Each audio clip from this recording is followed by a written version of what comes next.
నమస్తే. మనం ఇటీవల చూస్తూ ఉన్నటువంటి హైడ్రా కూల్చివేతలు, దీంట్లో ముఖ్యంగా రేవంత్ రెడ్డి పైన హైడ్రా కూల్చివేతల పైన ప్రతిపక్షాలు తీవ్ర స్థాయిలో విరుచుకుపడతా ఉన్నాయి. అంతేకాకుండా ప్రజల సైతం నుంచి కూడా వాళ్ళ దగ్గర నుంచి కూడా వ్యతిరేకమైనటువంటి వ్యాఖ్యలు వినపడతా ఉన్నాయి. ఎందుకోసం? ముఖ్యంగా బఫర్ జోన్ ఎఫ్టీఎల్ పరిధిలో కట్టుకున్నటువంటి కాంగ్రెస్ పార్టీకి సంబంధించినటువంటి పెద్ద లీడర్లు అయితేనేముంది, ప్రతిపక్ష పార్టీలకు సంబంధించినటువంటి లీడర్ల ఫామ్ హౌస్లు అయితే ఉంది, వీటన్నిటిని కూడా కూల్చివేసిన తర్వాత ముఖ్యంగా హైడ్రా అటువైపు రావాలని చెప్పేసి వాళ్ళు డిమాండ్ చేస్తూ ఉన్నారు. నిజమే, వాళ్ళ డిమాండ్లో కూడా న్యాయం ఉంది. అసలు ఏర్పాటు చేసిందే హైడ్రా. బఫర్ జోన్ ఎఫ్టీఎల్ పరిధిలో ఉన్నటువంటి వాటన్నిటి కూడా కూల్చివేయాలన్నటువంటి ఒక ప్రధానమైనటువంటి ఉద్దేశంతో ఏర్పాటు చేసిందే హైడ్రా. కానీ సుందరీకరణ పేరుతోటి కూల్చేయాల్సినటువంటి అవసరం ఇప్పటికిప్పటికీ లేదు. దానికోసం కాదు ఇప్పుడు హైడ్రా ఏర్పడ్డది. కేవలం చెరువులను పరిరక్షించాలి. గొలుసుకట్టు చెరువులు ఏవైతే ఉన్నాయో హైదరాబాద్ చుట్టూ ఉన్నటువంటి గొలుసుకట్టు చెరువులని వాటన్నిటి కూడా రక్షించుకోవాలి. ఆ భూములు ఎవరైతే ఆక్రమించుకున్నారో ఆక్రమణల్ని తొలగించాలన్నటువంటి ఉద్దేశంతో చాలా సందర్భాల్లో ముఖ్యమంత్రి రేవంత్ రెడ్డి చాలాసార్లు ప్రస్తావించడం జరిగింది. ప్రతిపక్ష హోదాలో ఉన్నటువంటి సందర్భంలో సైతం వీటిపైన ఆరోపణలు చేయడం జరిగింది. అప్పుడు ఉన్నటువంటి బీఆర్ఎస్ పార్టీ చాలామంది పెద్ద పెద్ద లీడర్లందరూ కూడా బఫర్ జోన్ ఎఫ్టీఎల్ పరిధిలో చాలా ఇళ్ళు కట్టుకోవడం జరిగింది, వాటన్నిటి కూడా కూల్చివేస్తాము ప్రభుత్వం ఏర్పడ్డ తర్వాత అని చెప్పేసి ఆయన గతంలో చేయడం జరిగింది. ఇప్పుడు కూడా అదే ప్రయత్నం చేయడం జరిగింది. కానీ దీంట్లో పెద్దల ఇళ్ళు ఎవరి కూడా ఇళ్ళు కూల్చివేసినటువంటి దాఖలు ఇప్పటివరకు కనపడలేదు. కానీ నిన్న ఒక సందర్భంలో ముఖ్యమంత్రి రేవంత్ రెడ్డి ప్రతిపక్ష లీడర్లతో పాటు కాంగ్రెస్ పార్టీ సీనియర్ నేత అయినటువంటి కేవీపీ రామచంద్రరావు యొక్క పేరు ప్రస్తావించడం జరిగింది. కేవీపీ రామచంద్రరావు యొక్క అక్రమమైనటువంటి కట్టడాలు ఉన్నాయి, వాటిని కూలుస్తాం, కేటీఆర్ని కూలుస్తాం, సబితా ఇంద్రారెడ్డి కూలుస్తాం అని చెప్పేసి చెప్పడం జరిగింది. కాసేపటి క్రితమే కేకే మహేందర్ రెడ్డి ప్రెస్ మీట్ కూడా పెట్టడం జరిగింది. బఫర్ జోన్లో ఉంటే నాయ కూడా కూల్చిమని చెప్పేసి. మరో పక్కన బహిరంగంగా లెటర్ రాయడం జరిగింది ముఖ్యమంత్రి రేవంత్ రెడ్డికి. ఆ లేఖలో ప్రస్తావించినటువంటి అంశం కేవీపీ రామచంద్రరావు. నిన్న ఆయన పేరును ప్రస్తావించడం జరిగింది కాబట్టి కేవీపీ రామచంద్రరావు దీని పట్ల స్పందించడం జరిగింది. నేరుగా ముఖ్యమంత్రి రేవంత్ రెడ్డికి లేఖ రాయడం జరిగింది. ఒకవేళ కనుక మీరు అన్నటువంటి వ్యాఖ్యల్లో నిజం ఉన్నట్టయితుంటే, నా యొక్క కట్టడాలు కనుక ఎఫ్టీఎల్ బఫర్ జోన్ పరిధిలో ఉన్నట్టయితుంటే మీకు ఎక్కడ కూడా శ్రమ పడాల్సినటువంటి అవసరం లేదు, నేనే నేరుగా కూల్చివేసినటువంటి వ్యర్థాలన్నింటినీ కూడా నేనే తొలగిస్తా.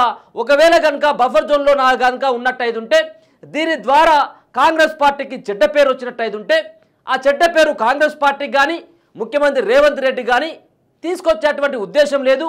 నా నరనరాల నా బాడీలో అంతా కూడా కాంగ్రెస్ రక్తమే ప్రవహిస్తూ ఉంది కాబట్టి కాంగ్రెస్కు చెడ్డ పేరు వస్తే నేను తట్టుకోలేను. అందుకోసం అని చెప్పేసి నేను వీటిని కూల్చివేయడానికి సిద్ధంగా ఉన్నాను. దీని ఎఫ్టీఎల్ పరిధిలో ఉంటే గతంలో సైతం ప్రతిపక్ష నేతలు కూడా విమర్శలు చేసినటువంటి సందర్భంలో ప్రెస్ మీట్లో కూడా నేను చెప్పడం జరిగింది, నా ఎఫ్టీఎల్ పరిధిలో లేదు, బఫర్ జోన్ పరిధిలో లేదు, ఒకవేళ ఉంటే కూల్చివేస్తామని చెప్పేసి. ఆ మాటకే ఇప్పుడు కూడా కట్టుబడి ఉన్నా, మీరు నిరూపించినట్టయితే తక్షణమే కూల్చివేసేందుకు నేను సిద్ధంగా ఉన్నానని చెప్పేసి ఆయన వ్యాఖ్యలు చేయడం జరిగింది. అయితే ముఖ్యంగా ఒక వాదన వినబడతా ఉంది. రేవంత్ రెడ్డి పనితీరు పట్ల, రేవంత్ రెడ్డి వ్యవహార శైలి పట్ల, రేవంత్ రెడ్డి తీసుకున్నటువంటి ఈ హైడ్రా నిర్ణయం పట్ల కేవీపీ రామచంద్రరావు ఆయనకు మింగుడు పడడం లేదన్నట్టుగా తెలుస్తూ ఉంది. దీనిపైన కాంగ్రెస్ పార్టీ అధిష్టానానికి రేవంత్ రెడ్డి వ్యవహారం పైన ఆపోజిట్గా వ్యతిరేకంగా ఆయనకు రామచంద్రరావు అధిష్టానానికి, ఢిల్లీలో ఉన్నటువంటి కాంగ్రెస్ పార్టీ అధిష్టానానికి తప్పుడు నివేదికలు, తప్పుడు సమాచారం ఇస్తూ ఉన్నట్టుగా రేవంత్ రెడ్డికి సమాచారం అందిందన్నట్టుగా తెలుస్తుంది. అందుకోసం అని చెప్పేసి నిన్న కేవీపీ రామచంద్రరావు పేరు తీసుకొచ్చిందనేది కొంతమంది వాదన. సరే, ఏది ఎట్లా ఉన్నప్పటికీ నిజ నిజాలను పక్కన పెట్టినట్టయితే కేవీపీ రామచంద్రరావు యొక్క ప్రస్తావన తీసుకురావడం జరిగింది. కాంగ్రెస్ పార్టీలో ఉన్నటువంటి మరో పక్కన మంత్రి పొంగులేటి శ్రీనివాసరెడ్డి పేరుని తీసుకురాలేదు. ఇంకొక పక్కన ఇంతకుముందు అన్నటువంటి ఎమ్మెల్సీ మహేందర్ రెడ్డి పేరు తీసుకురాలేదు. అలాగే వివేక్ పేరు కూడా తీసుకురాలేదు. వీళ్ళే కూడా బఫర్ జోన్ పరిధిలో ఉన్నాయన్నది ప్రధానమైనటువంటి ఆరోపణ. వాళ్ళందరి పేర్లు తీసుకురాకుండా కేవలం కేవీపీ రామచంద్రరావు పేరు తీసుకురావడం వెనుక ఉద్దేశం మరొకటి ఉందని చెప్పేసి వేరే వాదన. సరే, ఏదేమైనప్పుడు కూడా కాంగ్రెస్ పార్టీ యొక్క పేరును కాపాడాలి, వాళ్ళకి చెడ్డ పేరు ఇష్టం లేదు నాకు తీసుకురావడం. ఒకవేళ కనుక ఉన్నట్టయితుంటే బఫర్ జోన్లో కూల్చివేయని చెప్పేసి ఆయన బహిరంగంగా చేసినటువంటి వ్యాఖ్యలు. అంతకంటే ముందు నిన్న రేవంత్ రెడ్డి ఏం మాట్లాడిండు? రేవంత్ రెడ్డి ఫామ్ హౌస్ల గురించి ఏం మాట్లాడినా ఒకసారి వినేటువంటి ప్రయత్నం చేద్దాం. హైదరాబాద్ నగరానికి తాగునీరు అందించిన ఉస్మాన్ సాగర్, హిమాయత్ సాగర్ లో బల్చినోళ్ళు బల్చి కొట్టుకుంటున్నోళ్ళు ఫామ్ హౌస్లు కట్టుకొని వాళ్ళ డ్రైనేజ్ తీసుకెళ్లి ఆ గండిపేటలో హిమాయత్ సాగర్, ఉస్మాన్ సాగర్ లో కలిపితే వాళ్ళ డ్రైనేజ్ నీళ్లు హైదరాబాద్ నగరం తాగాలనంట. ఈ నా కొడుకులు చెప్తున్న భాష గది. ఇవాళ ఆ ఫామ్ హౌస్ చుట్టూతో కట్టుకున్న ఇల్లు ఎవరివి? కేటీఆర్కు లేదా, హరీష్కు లేదా, కేవీపీ రామచంద్రరావుకు లేవా చుట్టూతా? మీరు కట్టుకున్న ఇండ్ల డ్రైనేజ్ హైదరాబాదు ప్రజలు తాగునీళ్ళ కలిపి మా ఇల్లు కూలగొట్టొద్దు కాబట్టి ముసుగు దొడకడానికి మూసి కావాల్సి వచ్చిందా మీకు? మూసీని అడ్డం పెట్టుకొని ఎంతకాలం బతుకుతారా మీరు? ఎంతకాలం తప్పించుకుంటారు? వారం రోజులు, 10 రోజులు, 15 రోజులు, నెల రోజులు అయినా వదల మీ భర్తం భర్త మీరు అనుకుంటున్నాం ఒక్కనొక్కని చింతపండు చేస్తా. మూసి పేదలకు ఏం చేద్దామో చెప్పండి. ప్రతి పేదవాడికి మంచి కాలనీలు చేసి ఇల్లు కట్టిద్దాం చెప్పండి. ఇది ఒక్కొక్కటి ఈపు చింతపాటు చేస్తా, ఎవరిని అక్రమమైనటువంటి కట్టడం ఉన్నా కానీ నేను వదిలిపెట్టా అని చెప్పేసి కరాఖండిగా నిన్న రేవంత్ రెడ్డి గారు చెప్పడం జరిగింది. మూసి ప్రక్షాళనకి ప్రభుత్వం ఎక్కడ కూడా వెనకాడికి వేసేటువంటి ప్రసక్తి లేదు.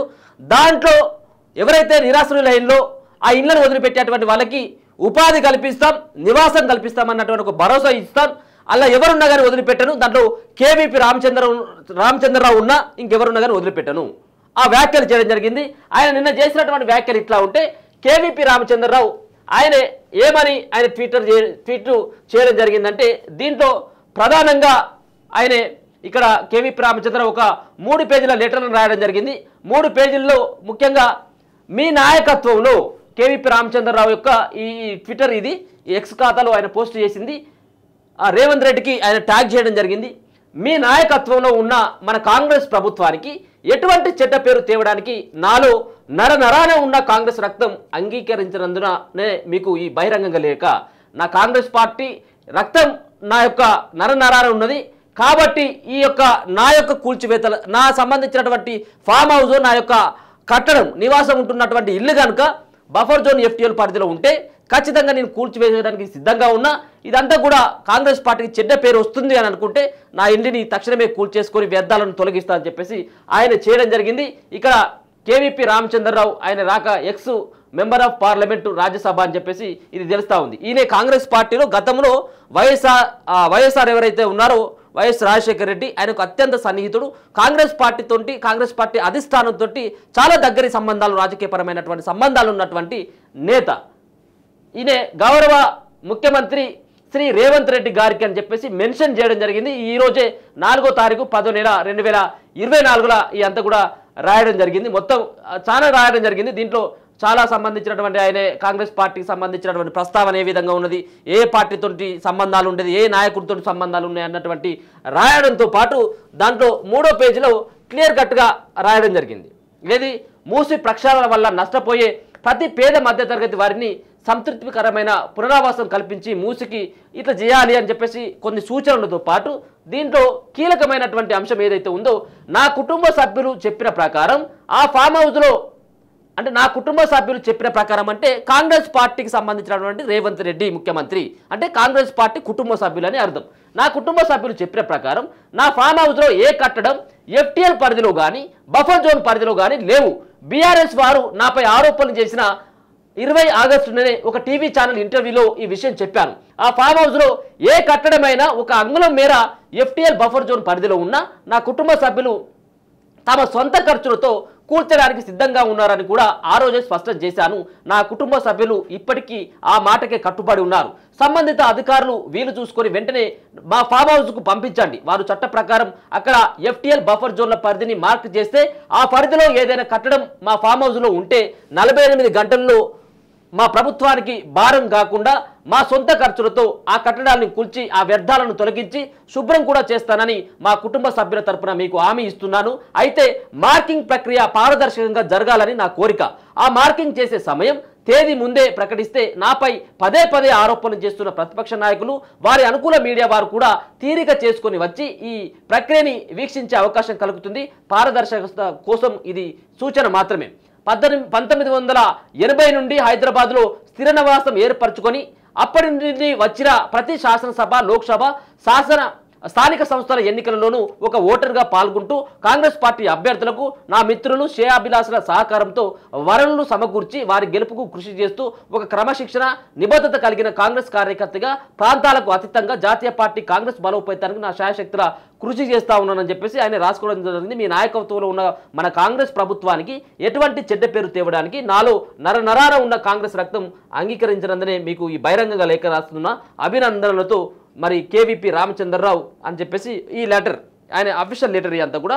మొత్తానికైతే ఏదైతే మీరు సర్వే చేయాలనుకుంటే మీరు ఎఫ్టీఎల్ పరిధా బఫర్ జోన్ పరిధా అని చెప్పేసి నిర్ణయించేటువంటి తేదీ కనుక ముందరే ప్రకటించినట్టయితే విమర్శ చేస్తున్నటువంటి నాయకులను కానీ మీడియాను కానీ ఇక్కడ రమ్మని చెప్తాను, ముందుగా ప్రకటించండి, అది ఎఫ్టీఎల్ పరిధిలో లేదు అని చెప్పేసి ఆయన వాదిస్తా ఉన్నారు. సరే, ఏదేమైనప్పుడు కూడా ముఖ్యమంత్రి రేవంత్ రెడ్డి గారు మీకు ఒక దొరికినటువంటి అవకాశం. ఆయనేమో ఎఫ్టీఎల్ పరిధి కాదు, బఫర్ జోన్ పరిధి కాదు, నాది అక్రమమైనటువంటి కట్టడం అది అని చెప్పేసి ఒకవేళ కనుక తెలిసినట్టయితే నిరూపిస్తే నేనే కూర్చి చేస్తా అని చెప్పేసి ఆయన అంటా ఉన్నాడు. సరే, ఆయన కూలుస్తాడా లేదనేది రెండో విషయం.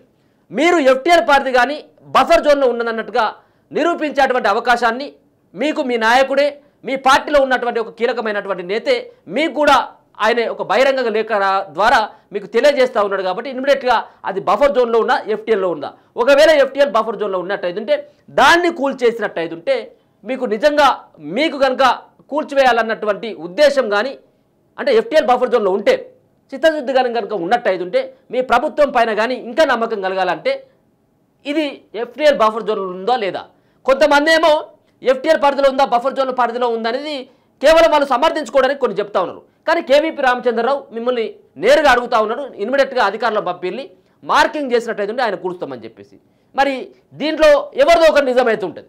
మరి ముఖ్యమంత్రి రేవంత్ రెడ్డి మాట్లాడినటువంటి మాటలు అబద్ధమా, లేకపోతే ఈయన చెప్పేటువంటి అబద్ధమా, దీంట్లో నిజాలేంటి అనేది మీరు కనుక అధికారులను పంపించి మార్కింగ్ చేస్తే తెలుస్తుంది. కానీ ఏదేమైనప్పుడు కూడా అది కూలాల వద్దనేది 1-2 డేస్లో మీరు తేల్చాల్సినటువంటి అంశం.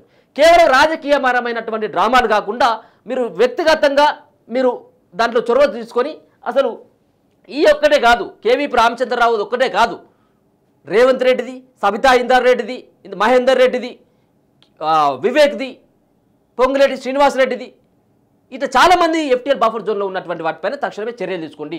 పెద్దవాళ్ళపైన ముందుగా చర్యలు తీసుకొని దాని తర్వాత మిగతా విషయం ఆలోచించండి. పెద్దవాళ్ళకు సంబంధించినటువంటి ఎకరాల ఫామ్ హౌజులు కట్టుకొని పెద్ద ఎత్తున కూడా భూ కబ్జాలకు పాల్పడాలన్నటువంటి ఆరోపణలు ఉన్నటువంటి వాళ్ళపైన తక్షణమే చర్యలు తీసుకొని, ఏదేమైనప్పుడు కూడా ముఖ్యంగా కేవీపీ రామచంద్రరావు అయితే అది కాంగ్రెస్ పార్టీకి చెడ్డ పేరు రావద్దు, ఒకవేళ కనుక ఎఫ్టీఎల్ పరిధిలో ఉన్నట్టయితే కూల్చివేయని చెప్పేసి ఆయన బహిరంగంగా ఆయన ముఖ్యమంత్రి రేవంత్ రెడ్డికి అయితే లేఖ రాసినటువంటి సందర్భాన్ని చూస్తూనే ఉండండి మన తొలి వెలుగు.